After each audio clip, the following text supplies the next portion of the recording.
Их Британийн шоронд дахин хоригдол болон шоронгийн албан хаагчдын хоорондын секси харилцааны шүүгэн ил болжээ.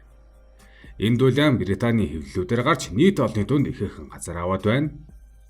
42 настай Кэри Бэг гэх бүсгүй бол Английн Ланкшир дахь Кирхэм шоронгийн захирагч.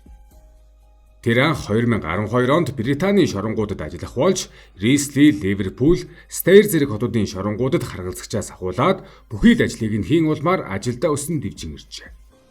Түүнийг шоронгийн өсөх ирээдүйтэй од гэж хожилдог байж, ингээд тэр 2018 онд Кирхэм шоронгийн захирагч болж чадав.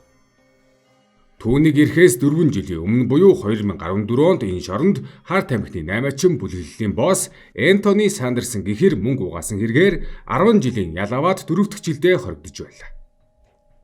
Удсангүй шоронгийн бусад ажилчид захирагч Кэрийг өнөө хар тамхины 8-чин Энтонитой ямар нэгэн харилцаатай байж магад гэж анзаарч эхэлсэн байна. Учир нь Энтони нэг бус удаа бүсгийн оффист удаан байх болсон нь тэднийг магадгүй амаргийн харилцаатай болсон байх гэж олон хүн сэжиглэж эхэлжээ. 2018 оны 10 дугаар сард Кэри шоронгийн дараагаар ажилласнаас хойш 6 сарын дараа Энтони Сандерсон тэнсэн харгалзах өргөдлөө гаргажээ. Хэдийгээр Кэри шоронгийн захирагчийн хувьд түүнийг суллах эрх байхгүй байсан ч эрх мэдэл харилцаа холбоогоо Энтони Сандерсны төлөө ашигласан.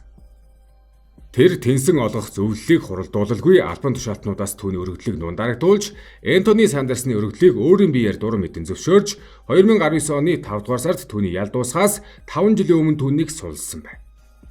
Харин Энтони Сандерсон шоронгоос сулагдсаныхаа дараа тэр даруй хуучин хэвэндээ орж, хар тамхины 8-аа үргэлжлүүлв. Кэригийн хувьд түүнийг хар тамхины 8-чин гэдгийг мэдэж байсан ч амаргийн харилцаатай хэвээр байлаа. Гэхдээ амарглал тэгж удсангүй 2020 онд Энтони дахин хар тамхины хэрэгээр баривчлагдахад асуудлууд дэлгэгдэх нь тэр. Ингээд мөрдлөг өрнөж Кэрийг 2021 оны 11 сард баривчлав. Цагдаа нар Кэригийн гэрт нэгжлэг хийхэд гэрт нь байсан илүү шүдний сойцноос Энтонигийн ДНХ илэрчээ. Ингэж шоронгийн захирагч эмэгтэй болон хоригдол хоёрын амаргийн хэрэг хэвлэлээр цацагдж нийгмийг шүүгүүлсэн дулаан дэгдэв.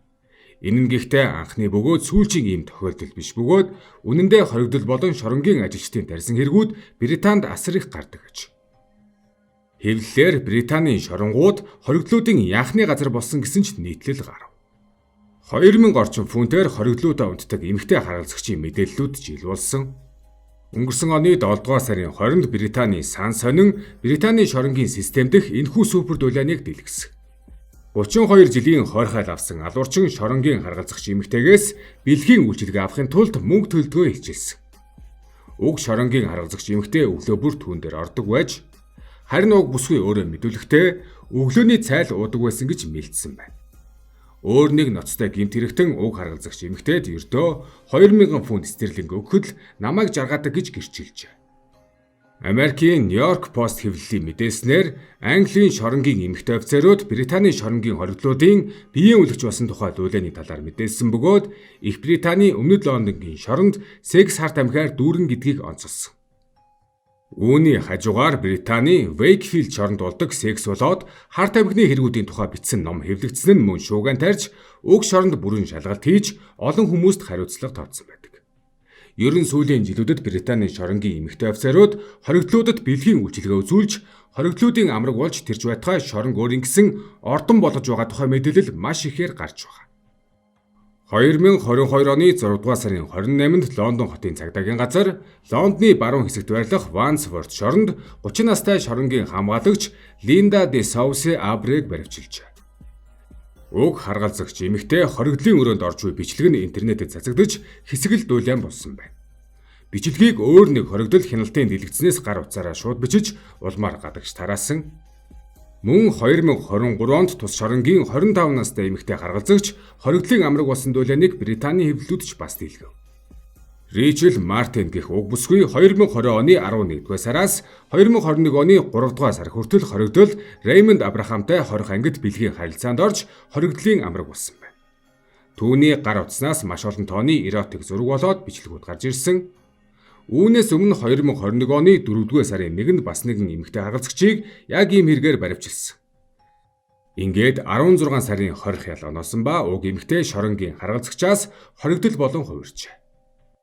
2022 оны 12 дугаар сард Их Британий хамгийн том шорон болох Хойд Уэльсийн Бервин шоронгийн эмэгтэй харгалзагч Jennifer Gavin шоронгийн нэгэн хоригдлын амраг болж харилцаанд орохдоо олон бичлэг хийсний ил болж бас л 12 сарын хорих яллыг авчээ.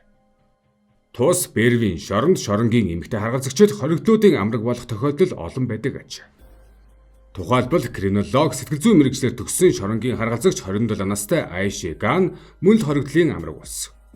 Хоригдлолтой 5 сар гаруй хугацаанд өрөөнд нь үгээр хэлэхийн аргагүй зүйл хийж мөн маш олон зураг бичлэг хийсэн байдаг.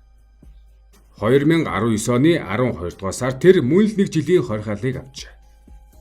Тэр жилдээ тус шоронгийн өөр нэг харгалзагч 26 настай Эмили хоригдлолтой явуулсан хэрэгээр бас л 1 жилийн ял авсан. Тэр хоригдлын нууцаар оруулсан утас руу өөрийн шалдан нүцгэн илтгэв зүйл хийж байгаа бичлэг зургуудаа байнга илгээдэг байсан нь ил болсон. Ер нь ухаалаг утсыг дур зоргоор оруулж ашиглах нь энд хэвийн үзэгдэл аж. Зөвхөн энэ шорондол гэхэд BBC, The Mirror зэрэг Британий хэвлэл мэдээллийн хэрэгслүүдийн мэдээлснээр сүүлийн 6 жилийн хугацаанд шоронгийн 18 эмэгтэй харгалзагч нар хоригдлуудтай зохисгүй бэлгийн харьцаанд орсон хэрэгээр ажлаасаа халагдсан эсвэл шоронд хоригджээ. Их Британий хууль зүйн яамны статистик мэдээгээр 2019 он гарснаар зөвхөн Уэльстэл гэхэд 31 эмэгтэй ийм хэрэгээр халагдсны дотор нэг эмэгтэй хоригдлын хүүхдийг гаргасан байна.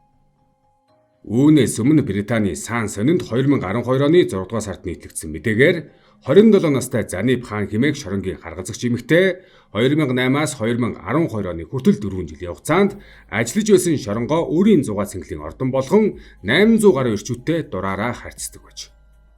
Мөн 10 гаруй шууд харилцаатай амрагтай байсан нь илэрсэн. Харин бүсгүй өөрөө дөрөвтэй л уулздаг байснаа өөрөө хүлээсэн. Тэр хоригдлуудтай үргэлж захидлаар харцаж байсан нь ил болоход захидлууд дээр нүд бүлтрэмээр үгс бичигдсэн байж.